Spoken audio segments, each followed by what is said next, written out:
This show is made possible by support from landsharks.ca. Visit them for all your coin and swag needs at www.landsharks.ca. And by viewers like you. Thank you for your donations. A reverse cache, a cool Google Maps demo, lots of new podcast, and an interview with some guy about caching. It's January 22nd, 2011. This is Trackfiles.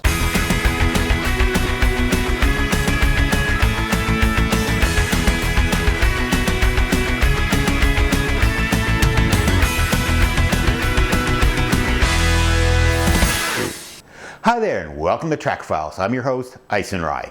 Trackfiles is a video podcast featuring caching news, upcoming events, major milestones, YouTube videos, and podcast rewind.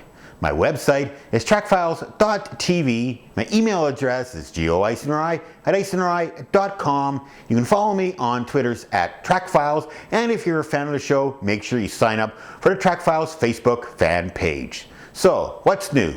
Well, first off, I have to apologize for no episode last week. There was an agility trial, and it was a one-day trial, just ran on the Sunday, but on the Saturday, a bunch of us got together, went out and practiced.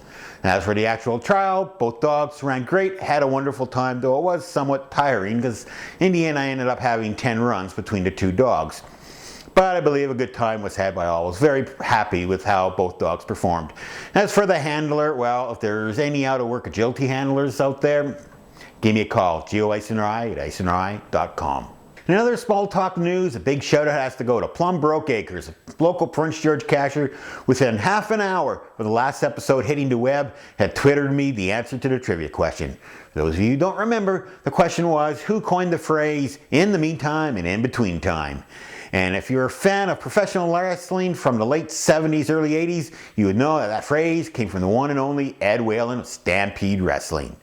PBA, congratulations. I'll get to your coins soon enough. Heck, always running into you. You're right here in Prince George. That's enough small talk for now. Let's get into some caching news. Our first news article, we go to the Arduino Forum, where we read about a really cool concept and a different take on geocaching. It's a reverse geocache. My reverse geocache with nixie tubes. Hi, over the last month I built a reverse geocache that is trackable on geocaching.com, uses nixie tubes, and looks cool.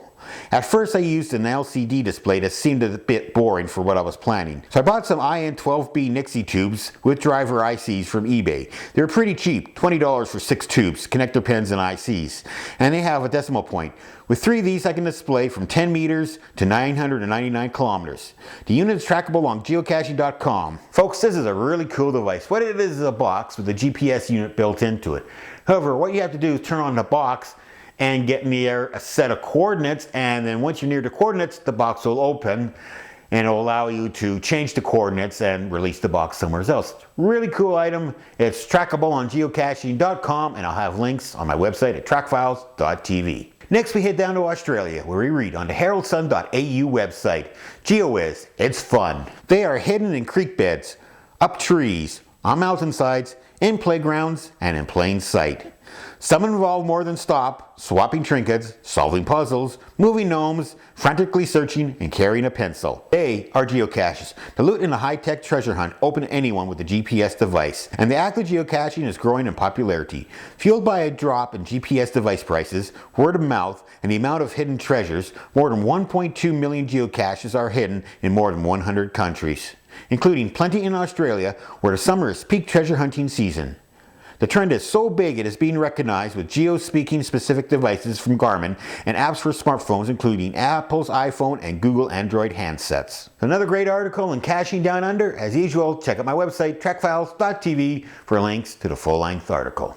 So from Australia we head to the interior of British Columbia, to the Kamloops area, where we read in the Interior Geocaching blog. KMZ Overlays. One of the functions that Google Earth provides is to allow users to overlay custom maps into Google Earth projection. Some interior geocachers have been taking maps produced for geocaches or trail systems and pinning them as transparent, semi-transparent, or opaque overlays.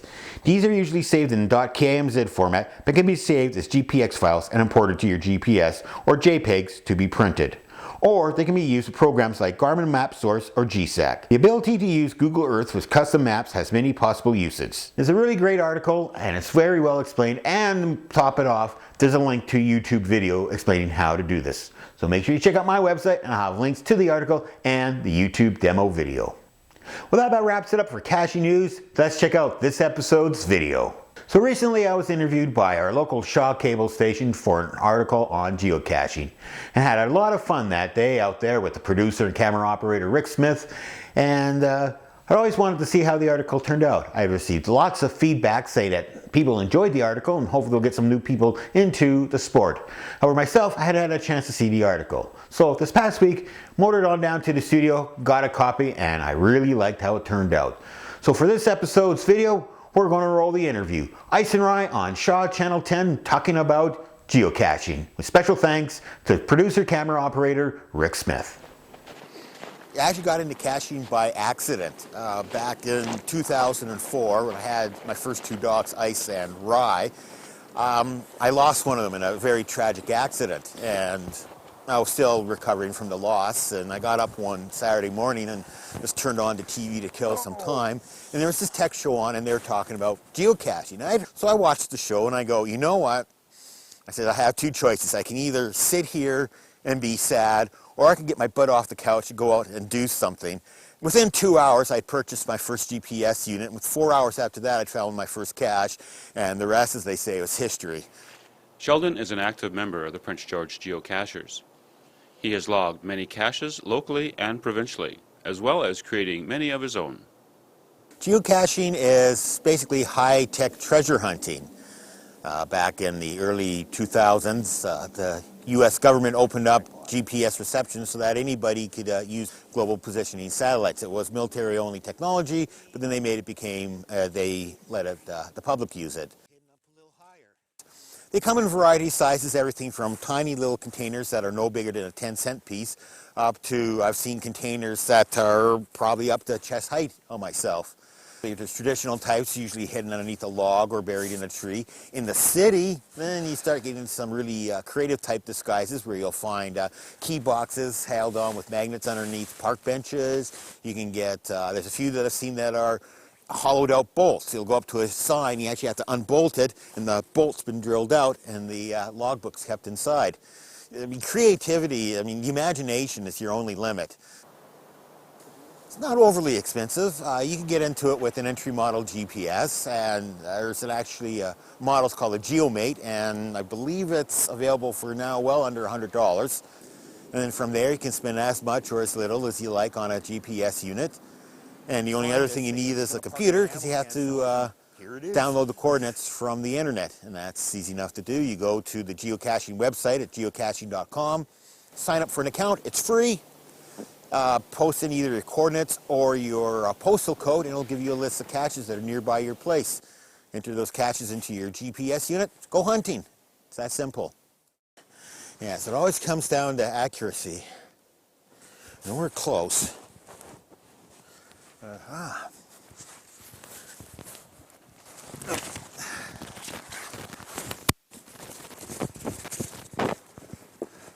Oh, what do we have here? One geocache. Now, bare minimum for a cache is a logbook, which is this contraption here. And what I'll do is I'll sign it with my online geocaching name, put today's date, and any comments that I want to leave behind. And also often inside the cache you'll find little trading goodies. Cute little button thing there. And some people trade items. I'm going to sign the logbook. And I'll put the cache back exactly as I found it, log it as a find on geocaching.com, carry on from there. It's that simple, it's that much fun. But really, it's the adventure. It's getting out and seeing places you've never seen before. There's still caches that I'm finding in Prince George. It's taking me to areas in Prince George I didn't even know exist, and I've lived in the city for over 30 years. And it's taken me some really great parks, some really great outdoor areas. Where we are now, we're just up near the university, and there's a whole trail system up here that, I've known a little bit about, but there's trails that I'm finding all over the place. Places I would have never, even discovered if it wasn't for the sport of geocaching.